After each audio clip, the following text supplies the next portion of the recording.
The Phantom Liberty expansion added a new ending to the base game of Cyberpunk 2077, and it's a really remarkable conclusion to V's story. I've seen a lot of people describe this new ending as depressing, tragic, upsetting, even disturbing. And that's unfortunate because this ending is a lot more than that. It's not just meant to make you sad. This new ending is one of the most grounded, most realistic, and most sober endings I've ever experienced in a video game. Which is kind of shocking because Cyberpunk is such an over-the-top and often ludicrous setting. Part of the fun of the Cyberpunk setting is that it's so crazy and so ostentatious. Night City is a really loud setting full of blazing neon lights, larger-than-life characters, huge action set pieces, and incredible heists. But this new ending is undeniably quiet, totally contrary to everything else in the game in terms of tone and style. I wouldn't go so far as to describe it as subtle because I think it really bludgeons the player in the head with its themes, but it's much slower and more thoughtful than a lot of the rest of the game. I don't think this ending is depressing at all. It's a bit melancholy in the way that change always feels melancholy, but it's actually a much happier ending than most people are realizing. It's not happy because V gets to go on living the exact same life in the exact same way, in the exact same place with all the exact same companions as before, which is what a lot of people interpret as being a happy ending. Instead, this ending is happy because it allows V the opportunity to find happiness in a new life. Of course, he isn't a happy character at the end of this conclusion, at least not yet, and for the sake of simplicity, I'm going to use male pronouns with the character because that's how I played him. In this conclusion, V has lost his old life, which is sad, but he also has the opportunity to go make a new life, to live any sort of life he wants, and to go anywhere he wants to go, which is a freedom this character has never had before. Now he gets to live the life of all successful heroes, which is just to live an ordinary life, a quiet life, a peaceful life. This is a very literary type ending. This is the sort of quiet and thoughtful conclusion I would expect to find in a novel, rather than in a bombastic action video game. Very early in the game, V is asked a question by the fixer Dexter Deshawn, and I'm going to play that clip now. Here it is.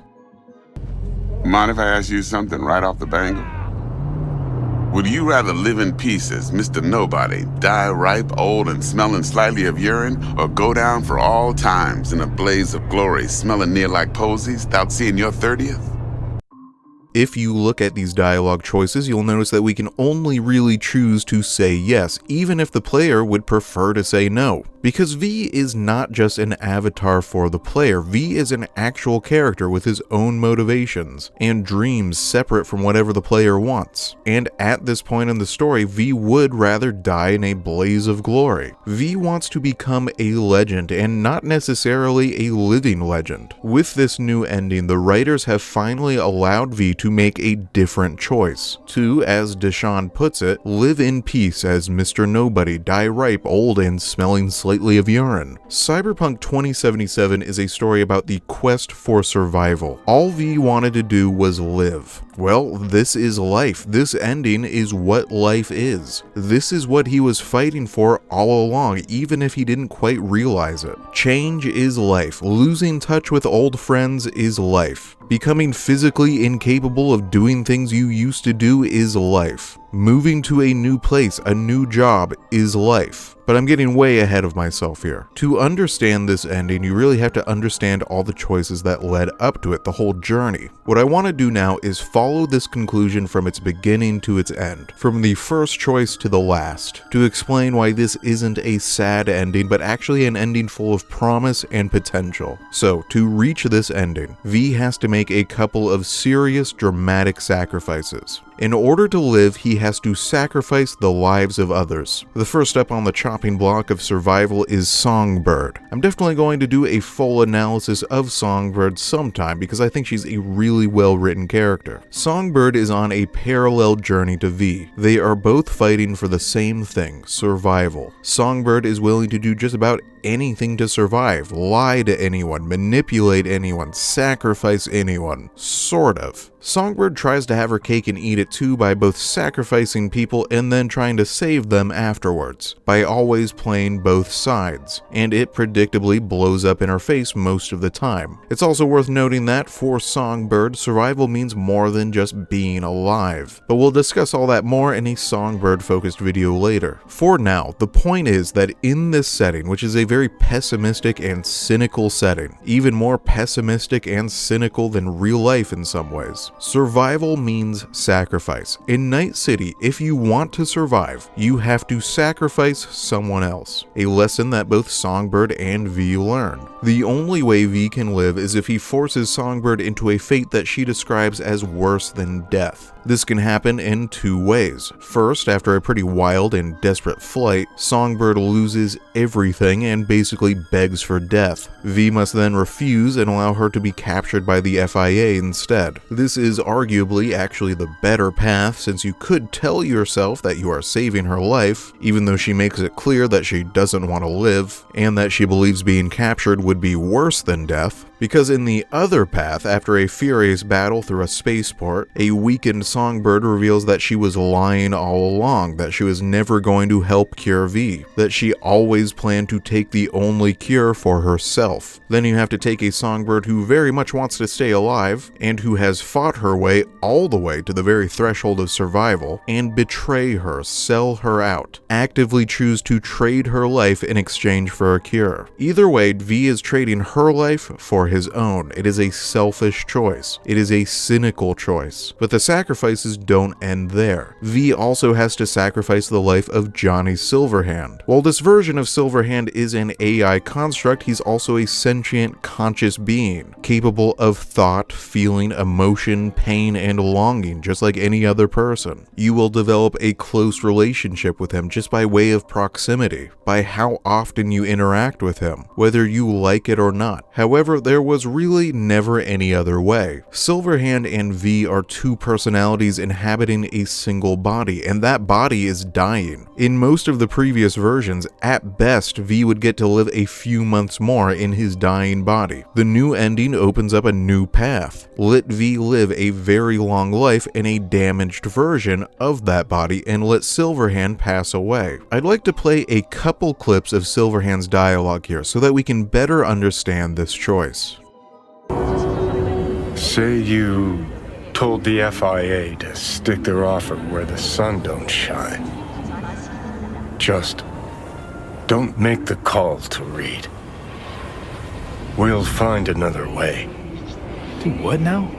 Message. Didn't see it? They want to wipe me. Need me to explain the ins and outs? Come on, you knew I'd fight for my life to the end, no matter the price. It's obvious to you as it was to me. Called me a chump, but I never thought I'd be that price. Come on, V. Don't make the call. Figuring out something that might work versus a surgical procedure. Choice is clear, Johnny.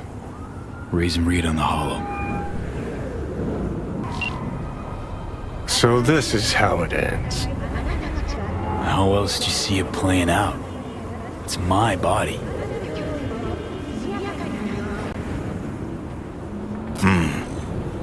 And it's my life. The hell you want from me, Johnny? Acknowledgement, decency, a sprinkling of regret, and an apology. Want an apology for me choosing to save my own life? No, V. An apology for fucking ending mine. Just want to live, Johnny. Been clear about that from the start. There were options. Could have gone with Alt, blasted our way into Mikoshi. But I didn't. You can't fault me for picking the safer route. You want me to act like this? Us was just a big nothing burger, and we'll just drift off into sweet slumber. Except only one of us is waking up. I'm sorry, Johnny. Sorry you couldn't go out on your terms. The way you wanted. Shouldn't be like this, I know. You're just spewing words. Fine. Yeah. But I wanted you to hear him.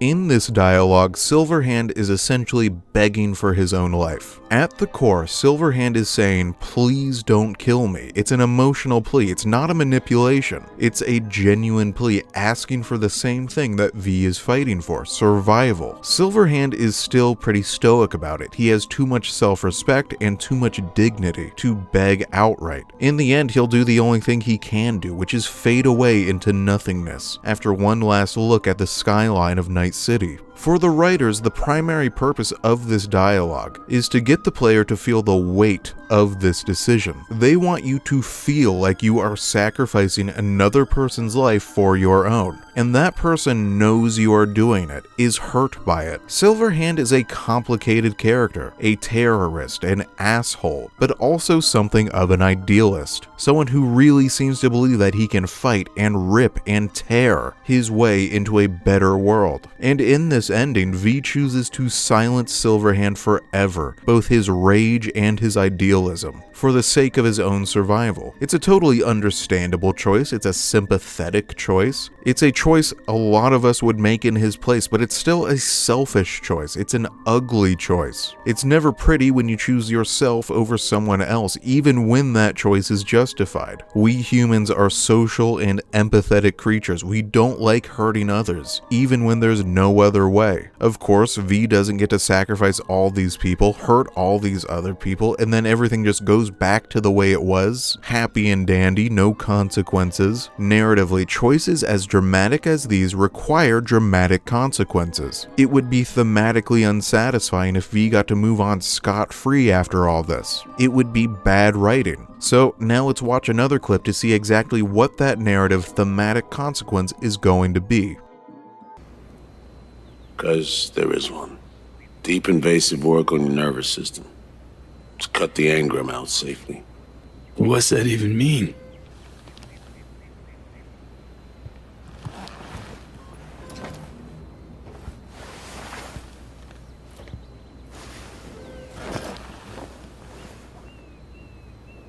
Your neurons can no longer handle most implants. Chrome. Your brain can manage your personal link and simple code processors. But any use of a combat implant, well, it could kill you.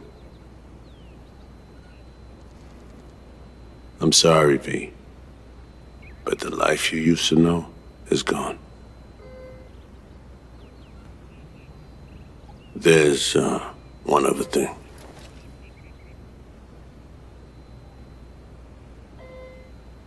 You were out for 2 years. It's 2079.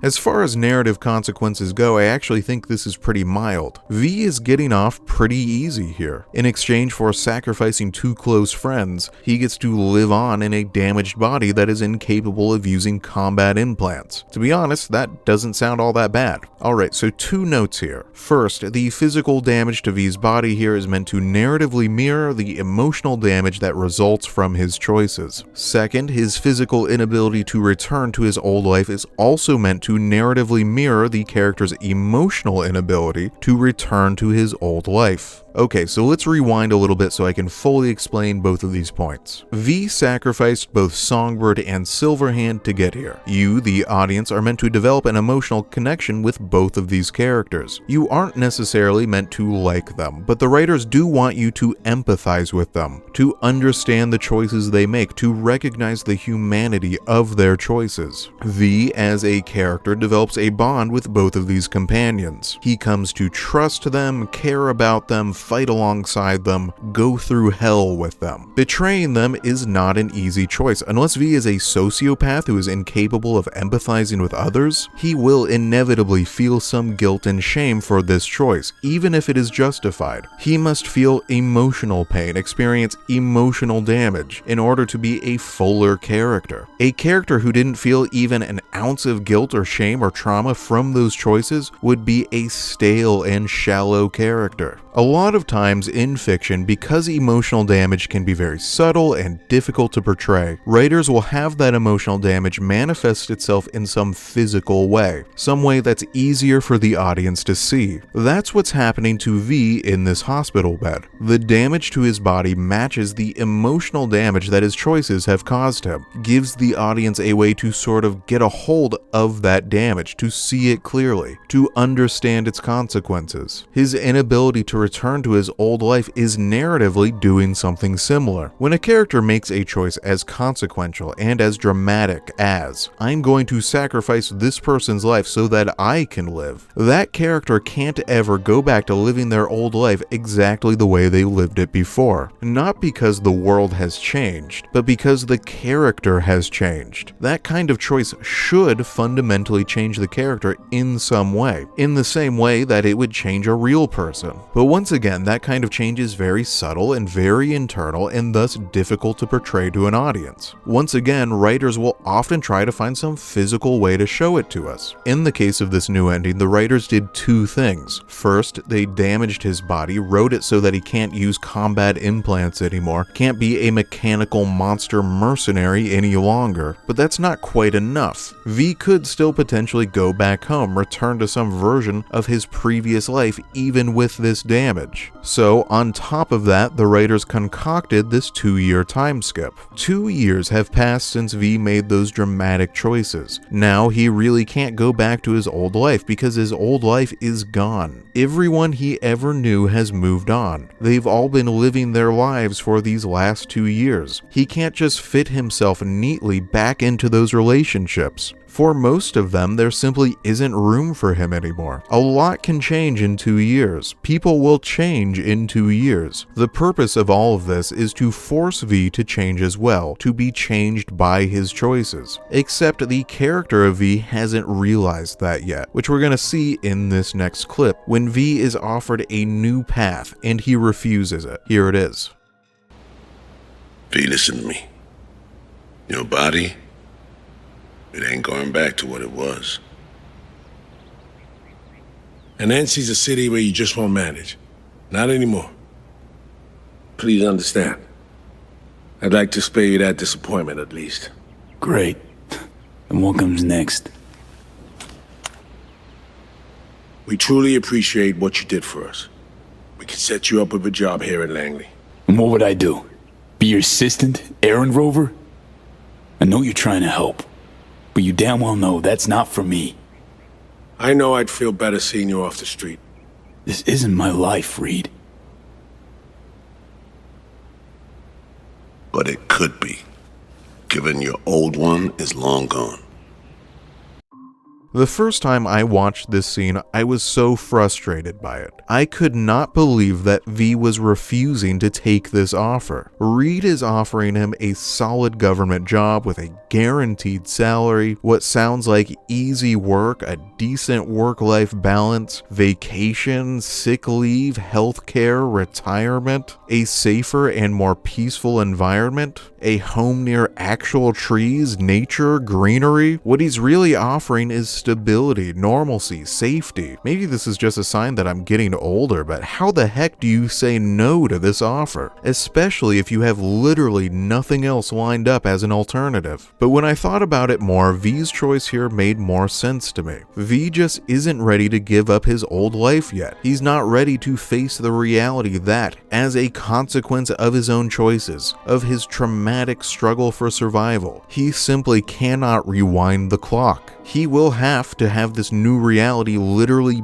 beat into him. And there's a bit more to it than that too. He's not just refusing to move on from his old life, but he's also refusing to give up on his dreams. At the start of the game, V was an ambitious character. He did want to achieve great things. He wanted to become a legend. He wanted to be remembered. He wanted to leave his mark on the world. Now he has to come to terms with just being an ordinary person, not being a legend, not being someone extraordinary. And of course, Night City is his home, the only home he has ever known. In an attempt to fit himself back into a world that doesn't have any room for him any longer, V returns to Night City, returns to the only friend there he has left, Victor. During this journey through Night City, we see in the visual design how much has changed. The departure of Arasaka, the arrival of new corporations. It's so different that V feels like an alien in his own hometown. Victor is welcoming, but things have changed here too. The comfortable garage man cave atmosphere of Victor's clinic is long gone, replaced by a more sterilized corporate aesthetic. The writers don't want you to feel comfortable here anymore. They want you to feel out of place. Not only is Victor unable to help V, but he doesn't even have time for V anymore. Our powwow is interrupted by the arrival of another patient. Outside the clinic, V is finally physically forced to understand how little he fits in this new world, how impossible it will be to return to his old life. Let's watch that clip now. Well, see that, Jimmy? He a corpo rat. Chill, man. Easy. Come on, hand over your scratch, let's go. Know a few peeps here. They'd see this as a fucking problem. Some boss dog gonna scare me? Padre instills a fear of God and man. Old road coop done lost Haywood. I don't think so. Booyah!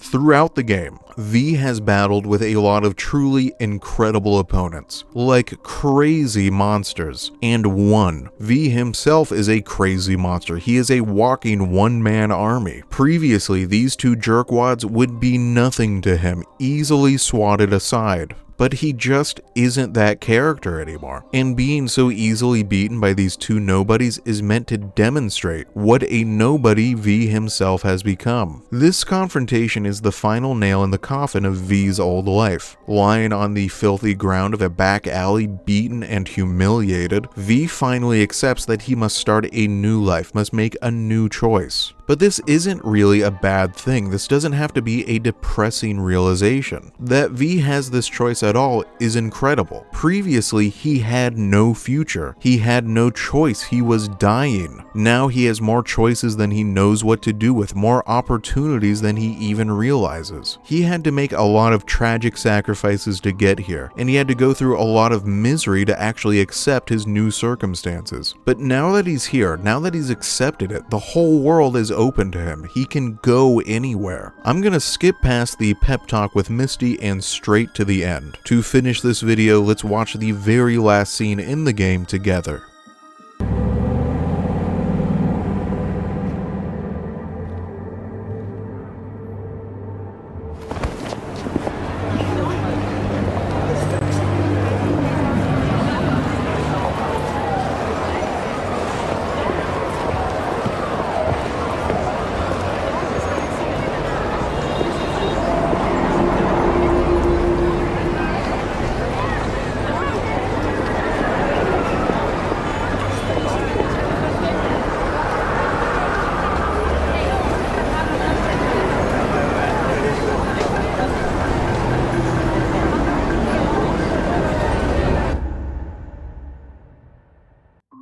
I really love this ending. The camera pulls out of the first-person viewpoint, and then V is simply lost in the crowd. One more bystander, one more NPC in Night City moving in the background, one more person living their own ordinary, anonymous life, just like the rest of us. V spent this entire story fighting for survival, to save his life, but I don't think this character quite realized what life actually is. He seemed to believe that his life of brawling and wheeling and dealing in the gutters of Night City was all life would ever be. V was so focused on survival that I don't think he ever really thought about what he would do with his life if he survived this whole traumatic and perilous journey. I really think that fading into the crowd was always going to be his best case scenario, moving on with his life, with a certainty that he was going to get to live at all, finding somewhere he can live in peace. This is the happiest ending he could have hoped for. for. In most fiction, the reward for completing the hero's journey is never to just keep going on more and more adventures forever and ever. Eventually, the hero has to retire. Eventually, the hero has to stop being a hero. This is V's reward. He has fought, he has bled, he has sacrificed, and now he gets to live. No, he doesn't get to live with all the friends he made along the way, but now he can build new relationships without the weight of impending death looming over his head. No, he doesn't get to be a suave Night City mercenary anymore, but he does get to be literally anything else. To live any other life he chooses. No, he doesn't get to be a legend, but he does get to be happy, or at least he gets to try to be happy, which is as much as any of us can ever really hope for.